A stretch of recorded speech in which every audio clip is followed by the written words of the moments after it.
kung sino man 'tong person na 'to parang gusto ka niyang pakasalan agad-agad, gano'n yung energy, 'no? Parang now na, ready siyang pakasalan ka, like now na, 'no? Right at this very moment, kahit saang simbahan ready na daw, 'yan. So, kung sino man ito mga babes, 'no, it looks like with the King of Cups energy, okay? I mean with the Ace of Cups energy, pero na-mention ko yung King of Cups, okay? I do see that this person here is someone na tingin ko hindi niya pa nai-sploop or hindi niya pa nasasabi yung feelings and emotions niya sa'yo rito. And with the silhouette, I do pick up that you probably do not know this person yet. Yan, no? Alam mo itong sasakyan na yan, hot air balloon yan eh, no? Mabagal ang lipad niyan mga babes, no? At yan ay sa himpapawid pinapalipad. So I think this person here could be,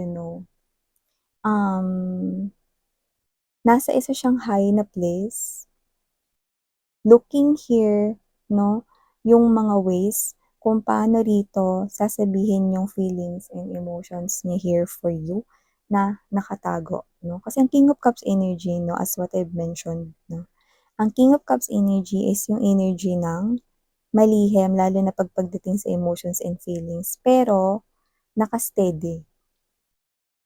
Ibig sabihin, kung gusto ka niya, gusto ka pa rin niya. Ganun, no?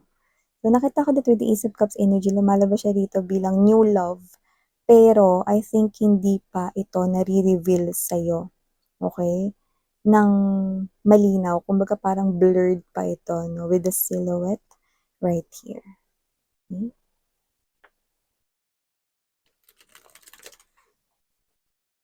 Let us see. Spirit and Angel Guides, Archangel Michael. Thank you so much for being present here in this reading.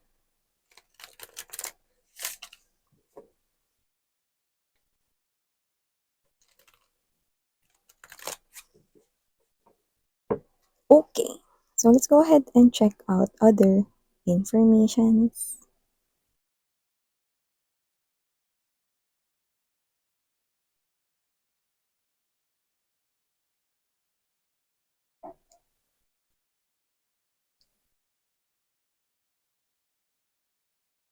Oh, okay. Someone sees you as the Empress. Wala tayo ritong gender. Babae, lalaki, LGBT, lahat kayo welcome. Yan. Pag sinabi mo kasing Empress, ito yung pinakamataas sa lahat. So, ibig sabihin, this person here sees you as pinakamaganda, pinaka-attractive, pinaka-gwapo, pinaka-angat sa lahat. Yan, ganun yan mga babes. So, ilatag naman na natin lahat. Before we start talking more about this, yeah, this person's main energy, no, ay ang Page of Cups. So I do see that this person here is really dreaming about you. Nag-i-imagine din siya na nagdi-daydream. Yan, no? Thinking about you kahit may ginagawa siya. Okay? But for some reason, I do pick up that this is someone here na hindi mo pa kilala. But, just take only what resonates, guys.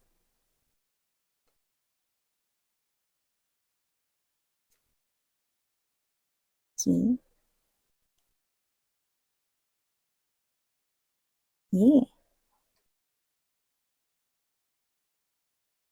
Yeah.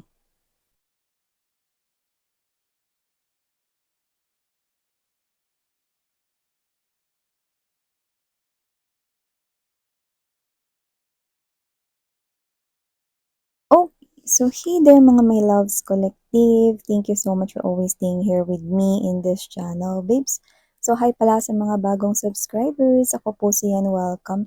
At sa mga returning viewers, thank you po sa inyong walang sawang pagsuporta. So wala po tayo ditong gender, no, kagaya ng binanggit ko. Babae, lalaki, LGBT, pwede nyo rin pong i-flip yung roles if you want. And at the end of the day, you always have your free.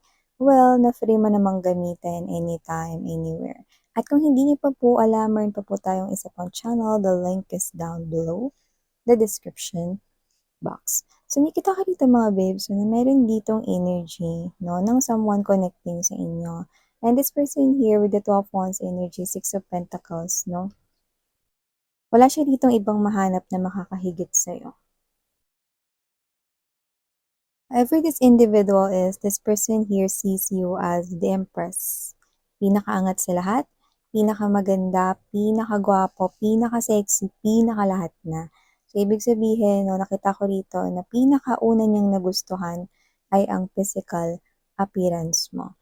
And I do not know, I'm picking up, no, specifically na posibleng higit sa isa o dalawang taon ka na rin niya ritong gusto.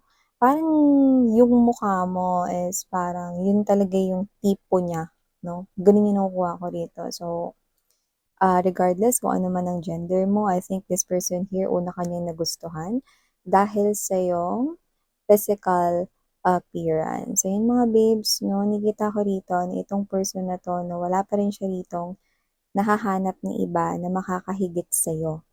Yan 'no, ibig sabihin, ikaw at ikaw pa rin 'no, yung pinaka-top or pinakaangat sa lahat 'no. Kumbaga, hindi siya rito nagbago ng crush, hindi siya rito nagbago ng nagustuhan, 'yan 'no. So, nakita ko 'yun dito. Nakita ko dito mga babes 'no, na parang wala siya ritong interes na makipagkilala sa iba kasi nga ikaw yung pinaka-top or pinakaangat sa lahat 'no. And this person right here, I think siya yung klase ng energy na nagpapapansin sa iyong social media, baka meron ka niyan, 'yan 'no. Yeah, you heard it right 'no, minention ko kanina na posibleng hindi mo pa 'to kilala, ni hindi mo rin siguro alam kung anong pangalan niya. Yung iba total stranger ito sa inyo, but you heard it right.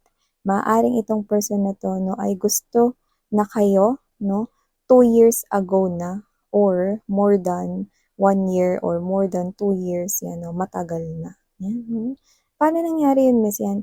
Bakit hindi niya ako hinanap? Hinanap ka niya kaya lang hindi ka niya makita, 'Kasi parang ganito yung nangyayari dito. Sa nakikita ko rito, I think this is your number one fan. Kasi fan ang tawag kapagka kunwari ikaw, sabihin natin na doesn't have to be na social media influencer ka, 'di ba? Pero kunwari sabihin natin na ikaw ay merong mga social media platforms kagaya ng Facebook, Instagram, TikTok, 'yan 'no? At posibleng diyan 'no, nagpo-post ka. Doesn't have to be that active ka diyan, like everyday nagpo-post ka or what 'no, pero tingin ko diyan ka niya pina-follow, 'yan 'no. And for some reason, nagpapapansin rin siguro siya sa'yo diyan. Nagko-comment 'no, nagla-like, nagha-heart, nagre-react 'no, 'yan. Mga ginagawa niya rin 'yan 'no. Pero nakikita ko dito na parang hindi mo siya napapansin, Kasi nakikita ko rito that with this Queen of Wands energy and the Empress, ang main priority mo is your life, your personal life, your world, okay? Yung mundo mo, 'no? Nakita ko dito na dun ka nagbibigay ng time at effort sa iyong personal na world 'no, sa trabaho mo, sa'yo ritong pinagkakaabalahan sa life 'no, sa'yo ritong mga personal na mga activities 'yan 'no, dun ko nakikita na yun yung pinapansin mo, you know. And for some reason napaka-humble mo here babe with the Empress energy. Nakita ko rito 'no, na kahit na talagang naturally born na maganda ka or naturally born na gwapo ka, na hindi kayong mayabang. Actually, iba sa inyo hindi niyo nga alam 'no, na talagang maganda kayo or gwapo talaga kayo. So, nakita ko rito 'no, na parang kayo 'to na normal lang just like the other people 'no, na 'pag nag-post sa social media, okey na yun, nag-post lang ako, 'no. Pero you do not feel like na para kang feeling mo celebrity ka or whatever 'no, like others of you hindi niyo talaga alam na maganda kayo at meron nga rito talagang nababaliw sa inyo. Taon na 'no, taon na talaga 'tong tao na 'to 'no. And I think this person here is someone who engage himself or herself more likely sa mga energy or tarot readings like this 'no. Kasi alam mo kung bakit? Eto na lang mga babes 'no, ang kanya ritong pag-asa to get in touch with you, to get updates about you. Why? Because with the Three of Swords energy, Seven of Wands, and the Three of Wands energy, nakita ko rito na kaya inabot na siya rito ng taon, no? Pero walang paglapit sa inyo. Sinusubukan niya kayong hanapin, pero hindi niya kayo mahanap kasi wala kayong common individual na parehas na kilala. Yan. So, ibig sabihin, posibleng, ewan ko ha, baka may channel ka, baka may TikTok account ka, magaling kang sumayaw, magaling kang magluto, yung mga ganyan, magaling kang kumanta, na baka pina-follow ka niya, no? And then, alam naman natin na hindi naman lahat nakalagay sa social media, pwera na lang kung ikaw mismo yung maglalagay ng mga informations, no? Dito hindi niya alam kung ano yung kung saan kinaroroonan mo, no? So, nagko-comment nga siya, nagla-like, no, nagshi-share dito ng kung ano-ano man yung mga shine-share mo. Pero, hanggang dun lang yun. Hindi siya makakuha ng information to get to you, okay? Your whereabouts, no? Saan ka ba nakatira? Ano ba talaga yung tunay mong pangalan? Like, hindi niya yun alam, no? So, this person here, patuloy ka pa rin niya ritong hinahanap, no? And hoping na merong isang tao na magtuturo sa kanya kung nasan ka. You know? Hoping siya na parang kahit isang tao lang magturo sa akin kung nasan yung kinaroroonan ni Collective para naman makagawa na ako ng movement para magkaroon kami ng tunay na usapan talaga, tunay na koneksyon, yung pagsisimula na talaga ng aming conversation, yan 'no. Alam mo nakikita ko rito mga babes, hindi lang siya yung nagkakandara pa sa'yo. May mga energies din dito na parang gustong makipag-unahan sa'yo. Taray! Gusto rito makipag-unahan, pumila para mapansin mo. Marami rito ang nagde-daydream sa'yo, babe, 'no? At nakikita ka nila sa iyong social media, 'no? Ito na lang tarot at energy readings ang para nila ritong pag-asa para ikaw ay mahanap, 'no, na sana mabanggit ng reader kung nasan ka. Or sana makapagbigay ng clue para lang mabigyan sila ng direksyon kung nasan ka talaga. I think these are all your fans, no? Or naging fan mo na lang sila kasi they like you, 'di ba? But this particular energy right here is really standing out. Nasa kanya yung spotlight kasi itong person na to is siya yung pinaka nahuhumaling sa'yo. Pero hindi niya alam kung saan kanya hahanapin. Yan, no? Hindi dahil sa hindi ka nagpapahanap, kundi dahil hindi kanya mahanap. Yan, no? Kasi hindi mo naman kailangan ibigay lahat ng information mo, 'di ba? Okay? Tsaka alam mo kasi mga babes 'no, I'm gonna tell you this, okay? Meron ako nakukuha sa energy niya 'no, hindi ko jina-judge ang mga human beings, pero una ka kasi niyang nagustuhan dahil sa iyong physical appearance, dahil maganda ka, dahil gwapo ka, dahil attractive ka, dahil sexy ka, dahil sa panlabas mong kaanyuan, okey? Sobrang like na like ka niya. Nakukuha ko sa kanya yung energy na dahil sobrang gustong-gusto niya yung physical appearance mo 'no, kayang-kaya niyang sabihin yung, "I love you, mahal kita." 'Yan 'no, pero lahat yun base pa lang sa panlabas mong itsura. Hindi ko sinasabi na siyongit ang ugali mo babe, Kasi alam ko naman 'no, na maganda ang iyong pag-uugali 'no, basta makilala ka lang niya dito 'no, para yun ay kanya ritong makita. Pero kasi dito, ang pinaka nilalaman pa lang ng kanya ritong intensyon ay maganda kasi 'to, eh, kaya gusto ko siya. Gwapo kasi 'to, eh, kaya gusto ko siya, 'di ba? Kung titingnan ka ng isang tao base lamang sa panlabas mong kaanyuan, sa tingin mo ito ay magtatagal? 'Yan 'no. Mas maganda 'di ba, na magkaroon kayo rito ng koneksyon 'no. Alam mo ako, set aside ko muna yung pagiging energy reader dito, Pero kasi kapag ang isang person 'di ba, na sinabihan ka ng I love you agad-agad 'no, or mahal kita agad-agad 'no, tapos hindi pa nga kayo magkakilala 'di ba? Nakita ka lang niya kasi maganda ka, kasi gwapo ka 'di ba? Pero yung I love you, saan galing yun, 'di ba? Saan niya pinanghugutan yung word ng I love you, 'di ba? Dahil ang I love you ay isang malalim na salita, galing sa kaibuturan ng puso at hindi mo puwedeng sabihin lang based sa panlabas na kaanyuan, 'di ba? So, kung nagustuhan ka ng isang tao dahil lang sa physical appearance mo, okey, what if the beauty fades, 'di ba? Will the love 'no, is manatili pa rin kaya, 'di ba? May mga gano'n. So, hindi ko judge itong person na 'to, pero nakikita ko talaga dito, yun ang pinakikita niya, eh. Ang ganda-ganda ni Collective, ang gwapo-gwapo ni Collective, mahal ko na si Collective, sana si Collective na yung para sa'kin, 'yan 'no. Pero walang pinakapundasyon yung sinasabi niya, kasi hindi pa nga kayo nagkakakilala. All of those things are based on your physical appearance, and I do not want you to engage with this person here right away just because gusto niya kayo dahil maganda kayo at gwapo kayo, yun lang ba yun, 'di ba? So, this person here, kailangan kilalanin niya kayo rito, 'di ba?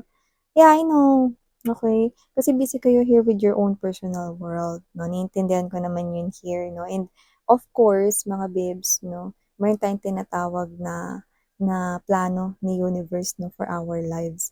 So, ibig sabihin 'no, kung may mga situations na hindi mo pa napapansin 'tong person na 'to, may rason. 'Di ba?